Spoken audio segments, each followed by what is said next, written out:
নমস্কার বন্ধুরা, বং ফুটবলারে এই চ্যানেলে যারা নতুন তারা চ্যানেলটিকে লাইক, কমেন্ট, সাবস্ক্রাইব করে দেবেন।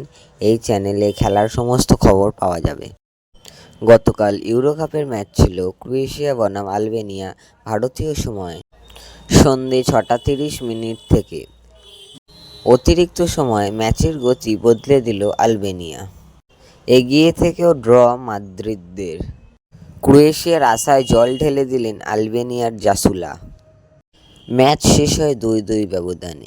ইউরো কাপে এখনও পর্যন্ত জয়ের খাতা খুলতে পারল না মাদ্রিদরা। খুব চাপে পড়ল ক্রোয়েশিয়া।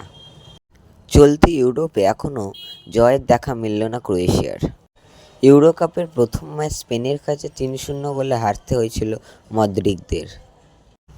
দ্বিতীয় ম্যাচে বুধবার সামনে ছিল খাতায় কলমে অনেকটাই পিছিয়ে থাকা আলবেনিয়া, কিন্তু এগিয়ে থেকেও শেষ পর্যন্ত ড্র করে সন্তুষ্ট থাকতে হলো ক্রোয়েশিয়াকে। অতিরিক্ত সময় গোল করে আলবেনিয়ানের জাসুলা ক্রোয়েশিয়ার মদ্রিকদের জয়ের আশায় জল ঢেলে দিলেন। ম্যাচটি শেষ হয় 2-2 ব্যবধানে। ইউরো কাপে এখনও জয়ের খাতা না খুলতে পেরে চাপে পড়ল ক্রোয়েশিয়া দল।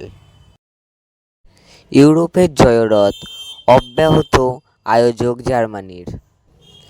স্কটল্যান্ডের পর হাঙ্গেরিকে হারিয়ে জয়ের ধারা অব্যাহত রাখল আয়োজক জার্মানি।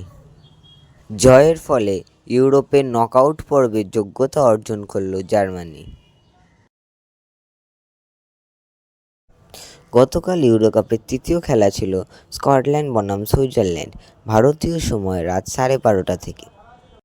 এই ম্যাচে স্কটল্যান্ড 13 মিনিটের মাথায় গোল করে এগিয়ে গেলেও 26 মিনিটের মাথায় সুইজারল্যান্ড গোল করে ম্যাচে ফেরে এবং তার সাথে ম্যাচটি ড্র হয়।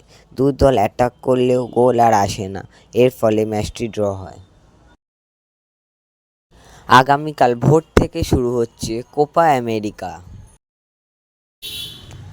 কোপা আমেরিকার প্রথম ম্যাচে মাঠে নামতে চলেছে আর্জেন্টিনা ভার্সেস কানাডা।